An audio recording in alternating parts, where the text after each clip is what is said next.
இப்போ நான் சொல்றது மகாவதார் பாபாஜியின் உண்மையான சம்பவம். ஆட்டோபயோகிராஃபி ஆஃப் அ யோகி புத்தகத்துல யோகானந்தர் சொன்ன கதையில இருந்தது. லஹிரி மகாஷயரும் பாபாஜியும் சந்தித்த அதிசயம் 1861. ஒரு நாள் லஹிரி மகாஷயா பிரிட்டிஷ் அரசு என்ஜினியராக இருந்தவர். ஹிமாலயத்துல வேலைக்காக போனார். அங்க ஒரு மலைப்பகுதியில கம்பு போட்டிருந்தார். ஒரு நாள் காலையிலே நடந்து போய்கிட்டு இருந்த போது அவருக்கு ஒரு தெய்வீக ஒலி கேட்கிற மாதிரி தோணுச்சு. அது இன்னும் பெருசா கேட்க ஆரம்பிச்சுச்சு. அப்போதான் திடீர்னு ஒரு ஒளி வீசும் யோகி அவருக்கு முன்னாடி நின்றார்.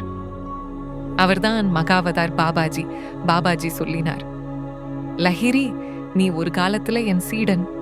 இப்போ உன் கர்மம் முடிஞ்சிருக்குது. நான் உன்னை இங்கே வரச் செய்தது அதற்காக தான். அவங்க பாபாஜி அவரை ஒரு குகைக்குள்ள கூட்டிக்கிட்டு போனார். அந்த குகை முழுக்க ஒரு தெய்வீக ஒளியால் நிரம்பிச்சு. அங்க ஒரு தங்க அரண்மனை மாதிரி உருவம் தோன்றுச்சு. மனசுக்குள்ள இருந்த எல்லா சந்தேகங்களும் கரைந்து போச்சு. பாபாஜி அங்கே அவருக்கு கிரியா யோக தீட்சை, கிரியா யோகா இனிஷியேஷன் கொடுத்தார். சொல்லினார், இது உனக்காக இல்ல லஹிரி, உலகத்துக்காக.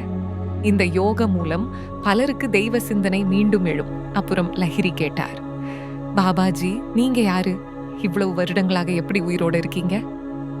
அதுக்கு பாபாஜி சிரிச்சு சொல்லினார், எனக்கு பிறப்பும் இல்லை, மரணமும் இல்லை.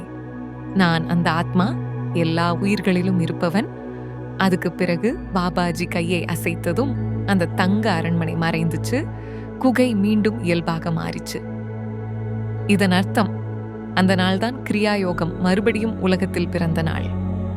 பாபாஜி இன்னும் அந்த அதே பரம்பரையிலேயே யாராலும் காண முடியாத, ஆனாலும் வழிகாட்டும் தெய்வீக ஆசானாக இருக்கிறார். ஜெய் ஓம் கிரியா பாபாஜி நமா.